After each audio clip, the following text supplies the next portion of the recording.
The fluorescent lights overhead buzzed like dying insects, casting long, skeletal shadows across the empty food court. My name is Leo, and I was desperate. Rent was due, the fridge was echoing, and my last job, well, let's just say it ended badly. So when I saw the ad tacked to the grimy bulletin board at the unemployment office, night security guard wanted, Blackwood Mall, good pay, quiet post, I grabbed it like a lifeline. Quiet sounded perfect, safe, easy money. Oh, how terrifyingly wrong I was. Blackwood Mall wasn't just quiet, it was a tomb. Opened with fanfare in the late '80s, it died a slow, dusty death over the next 2 decades.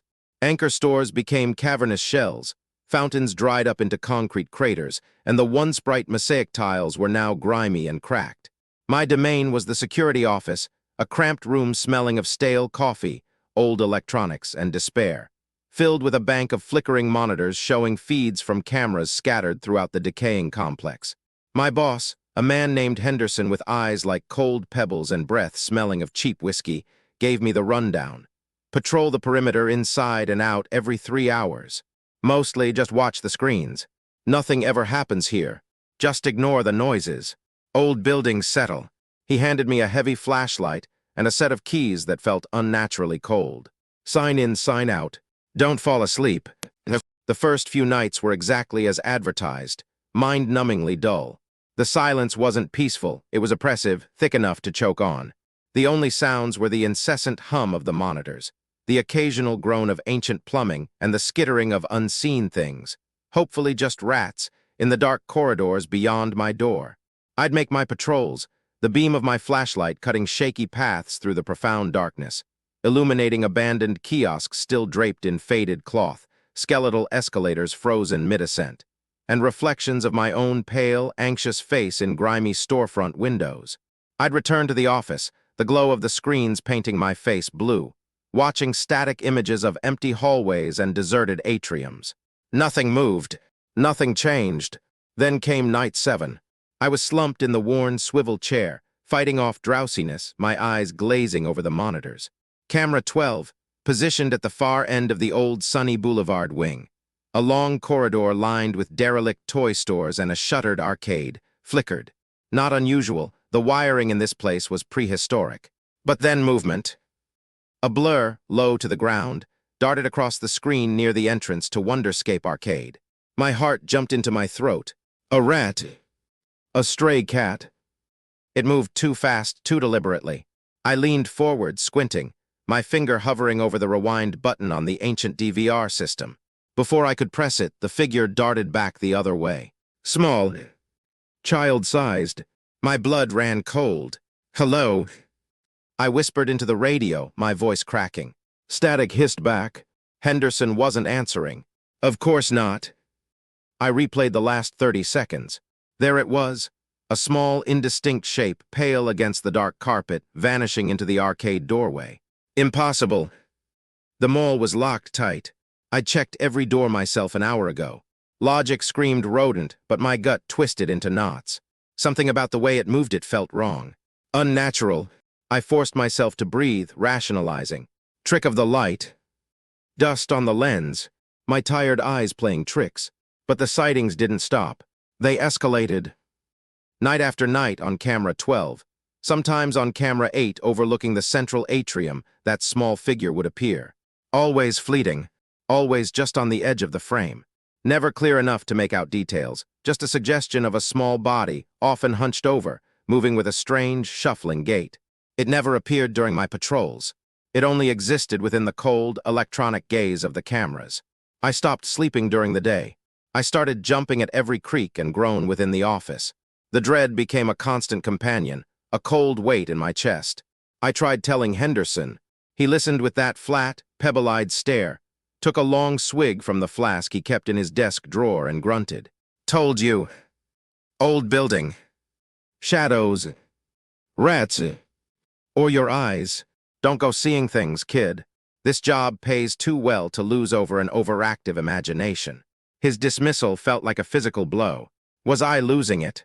The isolation, the crushing silence, the sheer oppressive emptiness of the place, maybe it was getting to me.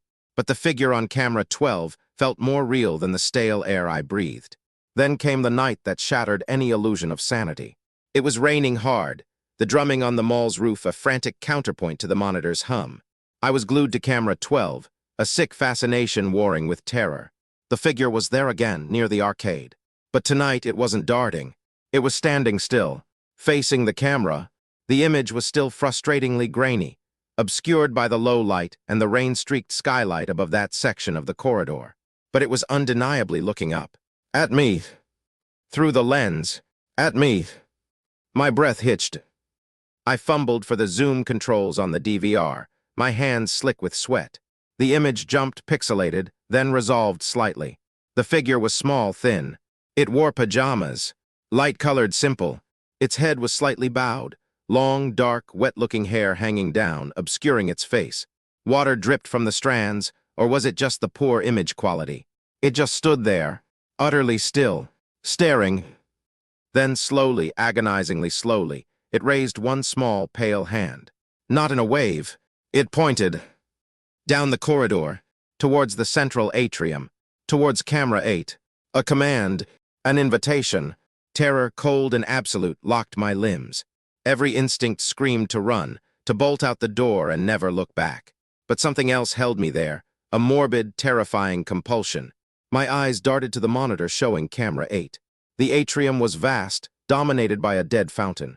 Rainwater leaked through the glass roof high above, creating dark, spreading stains on the marble floor. Empty.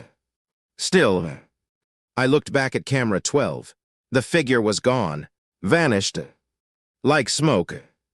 Driven by a force I didn't understand, I switched the main display to camera 8, zooming in slightly, scanning the empty space. Nothing. Just the rhythmic drip of water and the shifting patterns of shadows cast by the emergency exit signs. My heart hammered against my ribs like a trapped bird. Had it just been another cruel trick of the light, a product of my unraveling mind? I was about to slump back, trembling, when I saw it. Not on the floor, not in the shadows, reflected in the dark, rain-streaked window of what used to be the book nook, directly across from camera 8.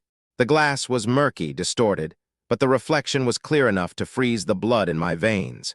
The small figure stood inside the bookstore. It wasn't looking at the camera anymore. It was looking at its own reflection in the window.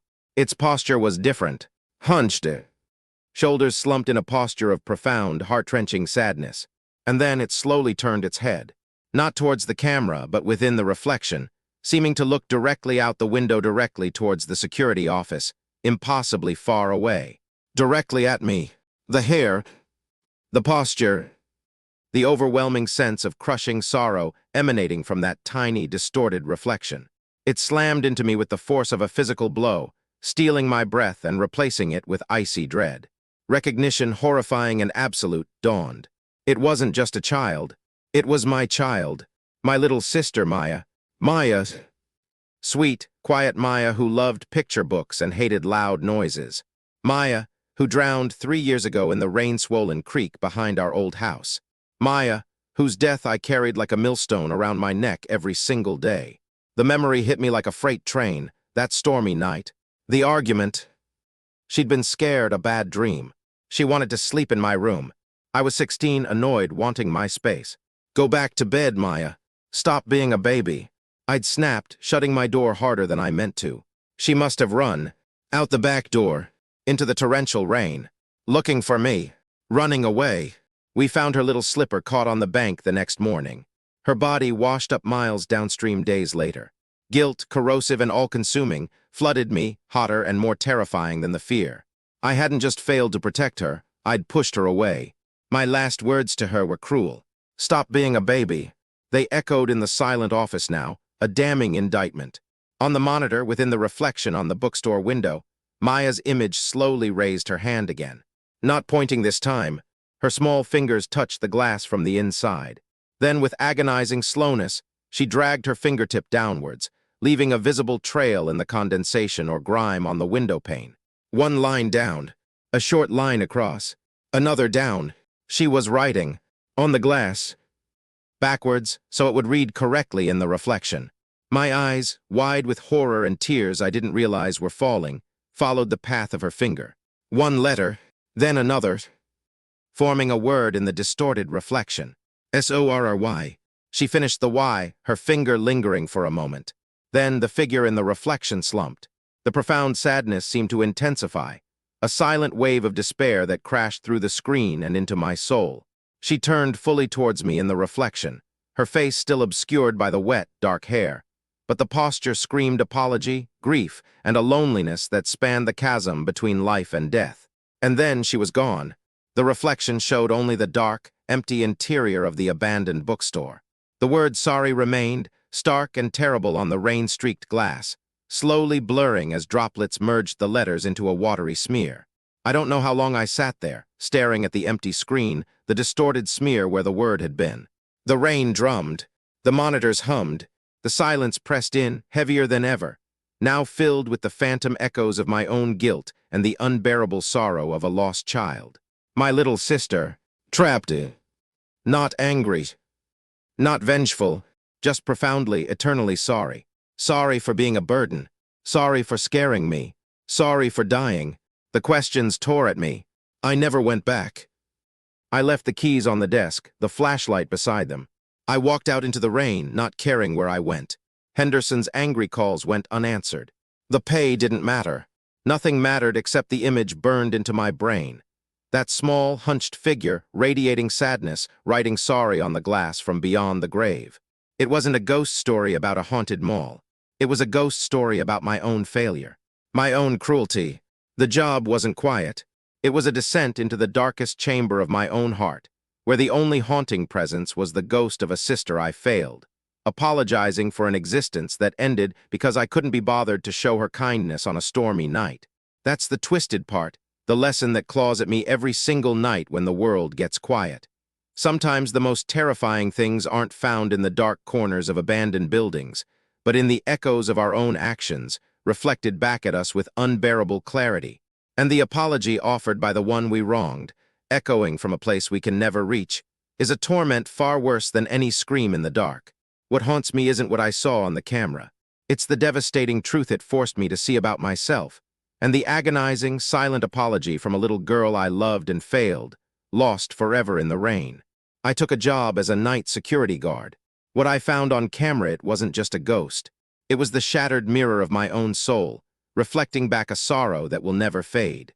And the worst part, she was sorry. She was sorry, and I'll never, ever get to tell her it was me who should be saying those words. It was always me.